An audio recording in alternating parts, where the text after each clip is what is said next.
My name is David Ludwig. I'm a composer, and I am the chair of composition at the Curtis Institute of Music down the street on Rittenhouse Square.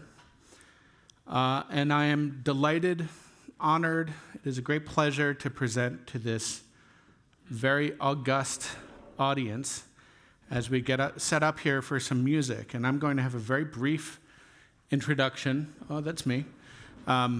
A very brief introduction, and then we'll get right into some music, and then I will speak about the topic at hand, music as praise and protest, and then present one of my own works at the end of the program.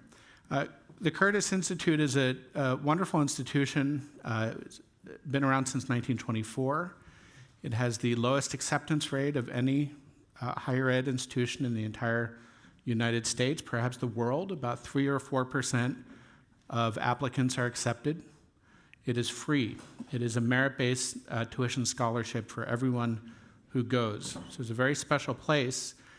And we've had a very long-lasting, really wonderful relationship with the American Philosophical Society. And this program was born out of a lunchtime discussion I had with Neb Montgomery and Annie Westcott. We were meeting at the Park Restaurant, which at Curtis we call the North Campus Dining Facility.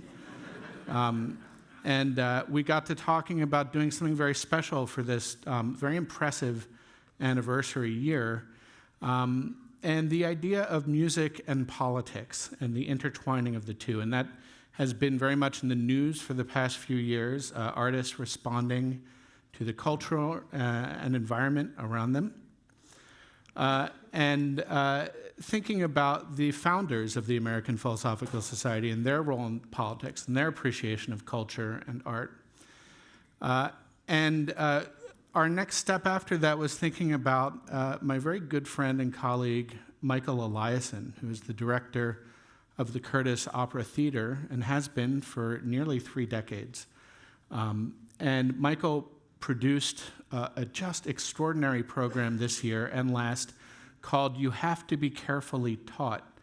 And I'll let Mikael share with you whatever he likes about this program, but we decided to use that as the basis for what you'll hear today. So we'll hear some of that program again, then I'll speak a little bit about the history of praise and protest in music by just identifying a number of pieces from music history, and then conclude with my own work, which was originally a part of that program that was played at Curtis this winter. So as we're getting set up here, we're going to bring the piano out and some singers. We're going to get there. It's going to happen.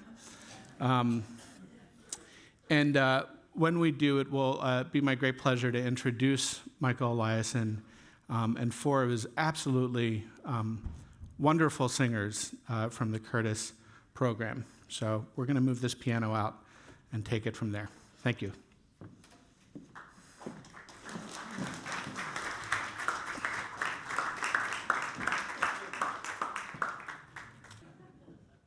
Can you hear me now?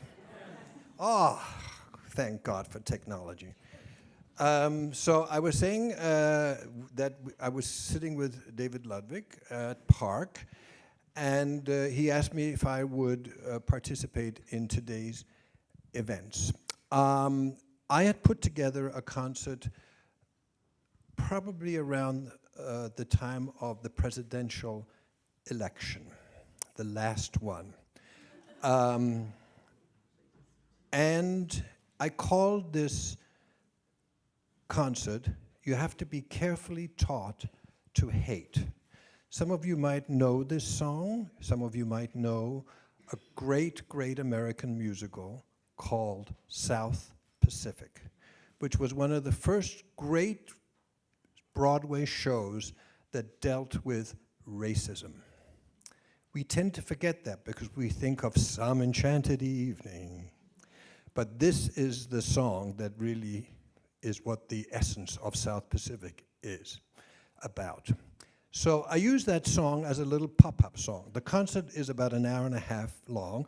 We're just going to do a little 20-minute highlight version of that with composers that you might not have thought of, like Richard Rodgers. Was he so political? Yes, he was. We can't afford to live in an age where we can't be political. I think this little song that lasts maybe 40 seconds says more about the American cultural scene than practically any song that has been written in the last 50, 60 years. The next few things we're going to be doing are in some way related to these topics that seem to be such hot, discussable topics like immigration. So there are a couple of the composers that we're going to be doing, and in fact the next song we're going to be doing is by one of these immigrants that was led into this country. His name was Kurt Weill. We tend to think of him as the great Broadway man, the great Broadway show, Lost in the Stars.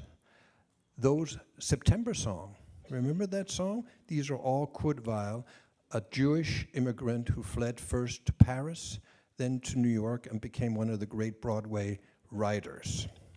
We forget that. We forget that a lot. So we're going to do a couple of numbers. This is by the immigrant, Kurt Weill. A great, great song, Lost in the Stars. And just imagine if he had not been allowed to come into this country.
This is the second piece by Ned Rorem that we're going to hear now, Alleluia.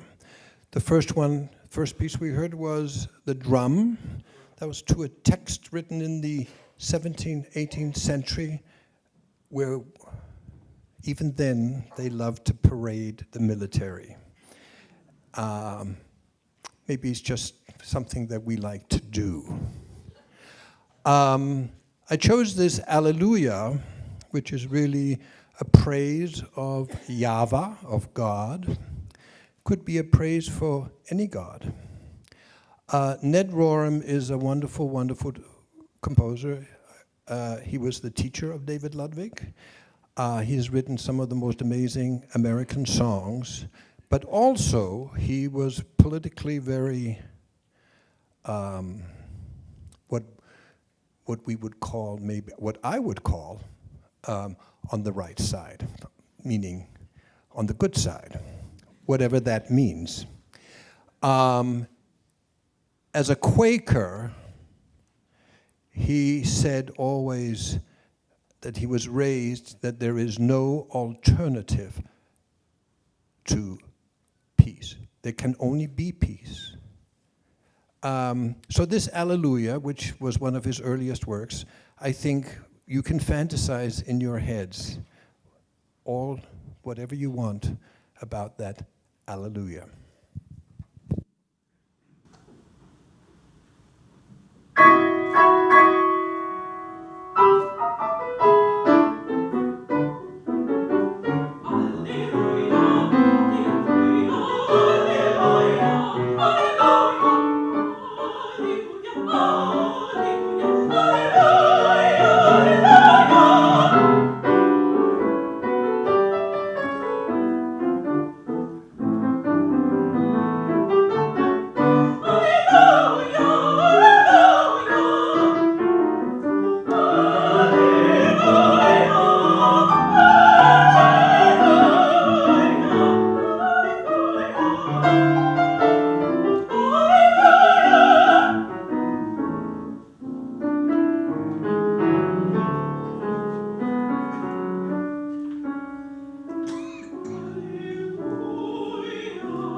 Leonard Bernstein, whom we are celebrating his 100th birthday, 100th birthday. Also went to Curtis, was a Curtis graduate. we forget maybe sometimes how political Mr. Bernstein was. He wrote a little song that was performed. But remember back in the days when people actually went out and protested something in person, not through technology, met in Central Park maybe a couple of billion people. There was a war called Vietnam War that people did not care for. And one of those people was Leonard Bernstein. And he wrote a little song for somebody else who also did not care for that war. Her name was Barbra Streisand. Yeah. And this is the song that he wrote for her. It's called So Pretty, not to be confused with I Feel Pretty, which is from West Side Story. This was a song that she sang in these protests back in the 60s against a very unpopular war.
Teacher sat and took my hand. They must die for peace, you understand.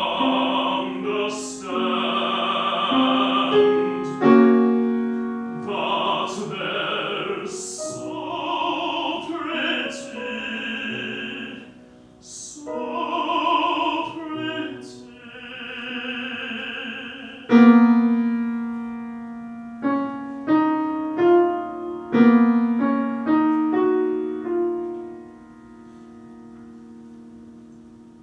I don't understand.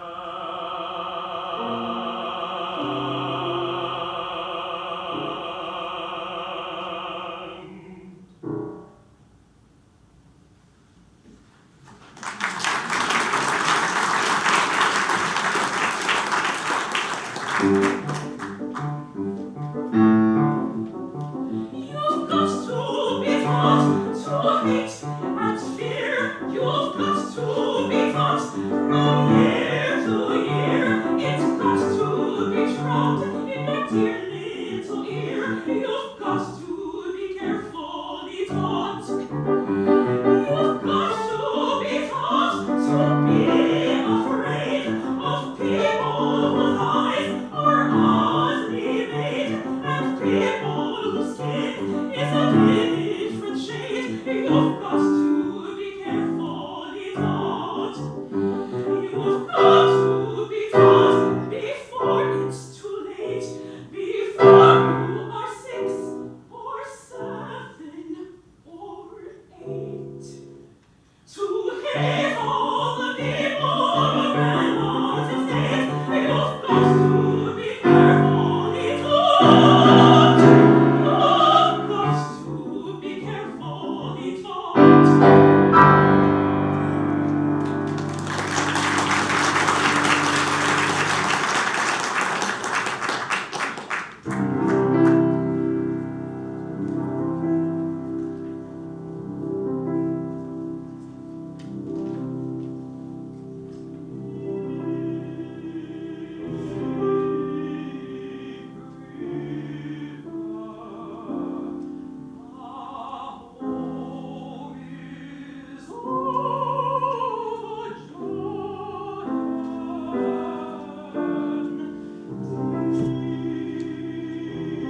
The next piece is also written by an immigrant to America.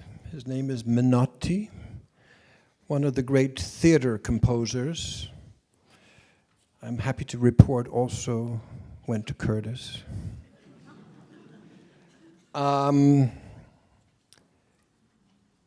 If I may make also a little advertisement, I think somebody earlier made an advertisement for their book. So I'm going to make an advertisement for my department. The opera department at Curtis is actually going to be doing next week an opera by Menotti called The Medium, which will be coupled with a short Kurt Weill piece called Kleine Mahagoni-Spiel. Menotti is an interesting guy, quite political. The piece that we're going to do now, that Tiffany is going to sing, is a big aria from an opera that he wrote called The Consul, about a woman who desperately needs to be able to leave and go somewhere safe, where she will not fear for her life. But the only person she gets to see is the secretary at the consul.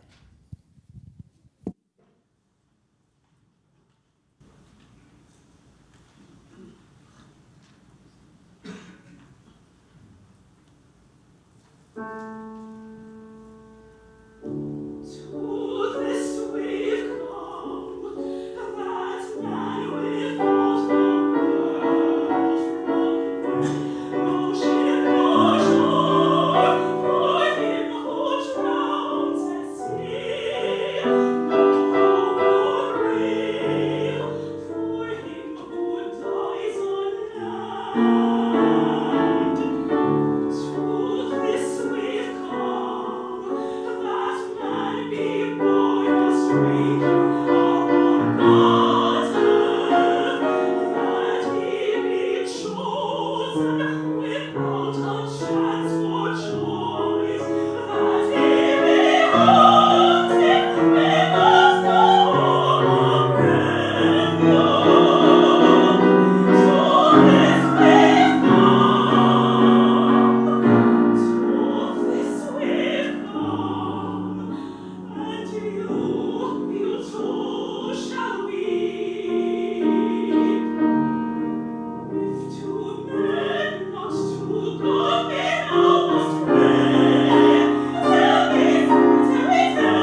taught to hate and fear.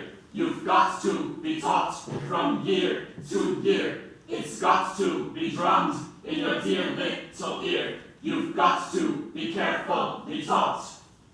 You've got to be taught to be afraid of people whose eyes are oddly made and people whose skin is a different shade. You've got to be careful, be taught.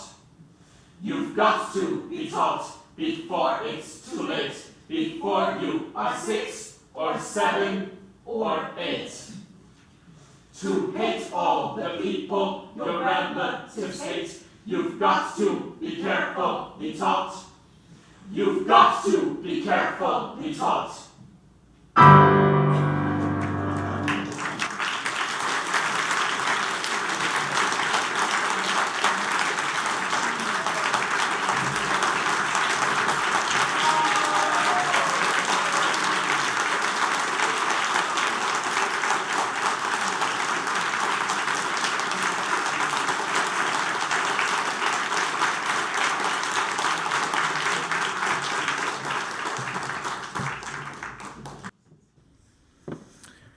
So I know a number of people in the audience are very well-established professionals, scientists, lecturers, writers. So you can imagine what it's like to follow that. Philadelphia is a football town, so I'm going to call an audible. In the interest of time and continuity, I think, in the program, I'd like to just skip ahead and tell you a bit about my piece, which will end today's program. So we're just going to leave it on this slide, I think. My piece was included in this original program, and this was about an hour and a half of music originally, as Michael said, and shared with us. And I was very honored that he included this piece. For me as a composer, a lot of my ideas and motivations are inspired by political topics or issues. I set the words for the Statue of Liberty to a choral piece that was commissioned in memorial of 9/11 and was performed for President Obama in his second inauguration. And for me, those words are very meaningful and resonant, and so that itself is certainly had a lot of political meaning to me. I have a piece about responding to American gun violence, and now a number of pieces responding to environmental issues and climate change. And this is all to say that I think that artists and composers, and certainly everyone who Michael performed today, have an opportunity to tell a story and to bring an additional layer of meaning into their work by telling that story. I'm remembering when I was getting my master's degree, Steve Reich, the very noted composer who's 82 years old this year, came and presented to my class. He said, "Any questions?" And I in the most intimidated way I could, raised my hand and said to him, "Mr. Reich, can you talk about political music?" Because he's written music connected to his own Jewish identity. He's written music, certainly he became well known during the civil rights era for a piece called Come Out, where he used a recording of one of the members of the Harlem Six from 1966, and many other things. So he's a very big influence on me. And he said, "Your political music should be your best music." And that stuck with me a lot, because there's a responsibility, I think, even that artists have to speak out. And a lot of the impetus for this came from a kind of growing, sentiment that I've seen, that artists should stay in their lane, that we are entertainers. And to quote a very high-ranking official in our own government, let's see,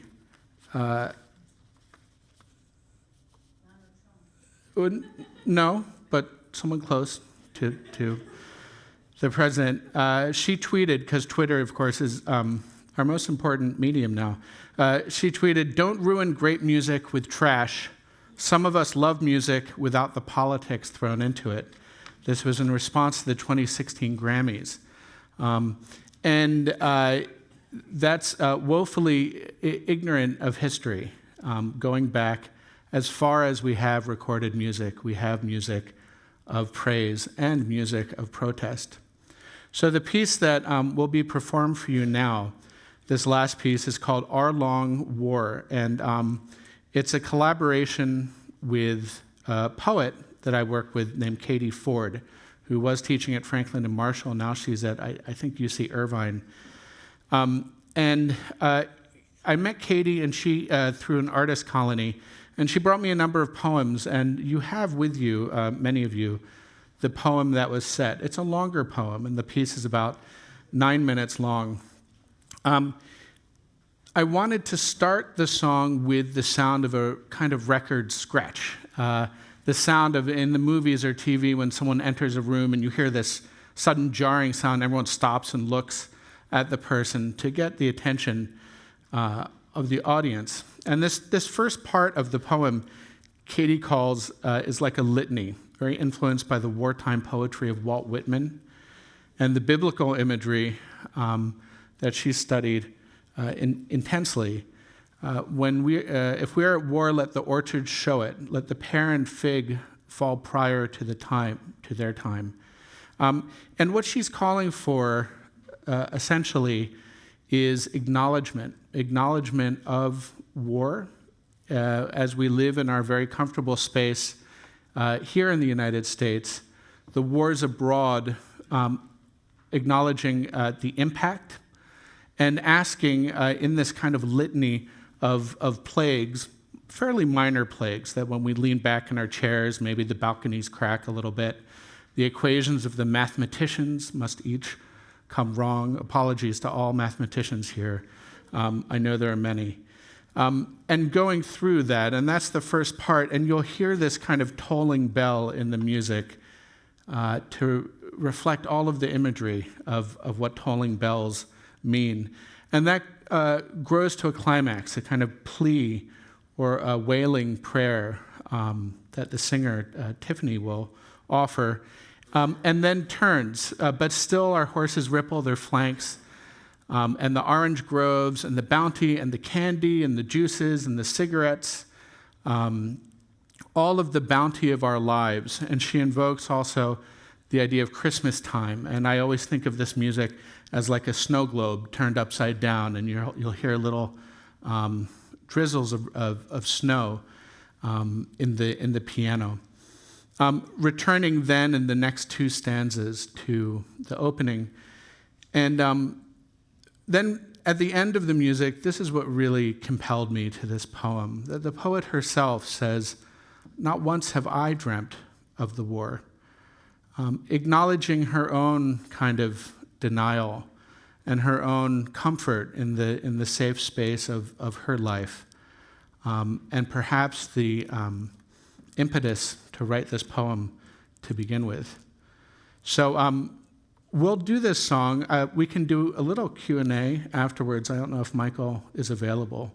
He's looking at me. He's not shaking his head up or down or left and right. Now he's kind of saying, We'll see about that, but it's a great pleasure to introduce this ensemble. Susan Nowicki is a vocal and opera coach at Curtis. Tiffany Townsend, you have just heard, extraordinary singer from Mississippi, is that right? And the violinist who I'm leaving for last because she is my wife, and also, I'm her husband, let's be honest. And also a Curtis graduate, Bella Christova. And I'm so fortunate to have them perform my work. So please welcome them to the stage.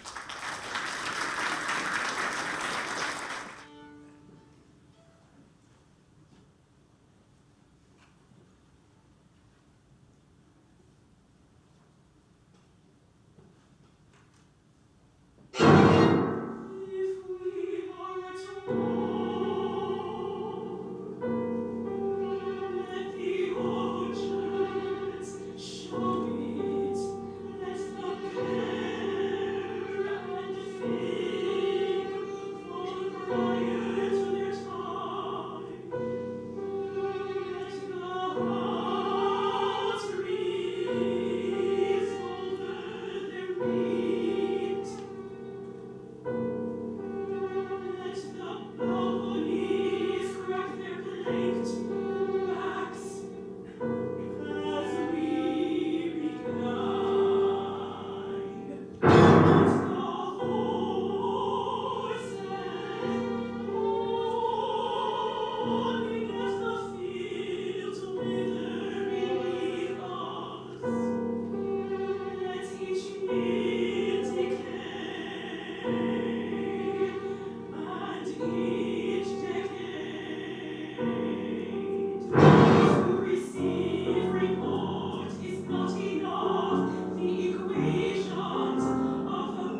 Thank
you.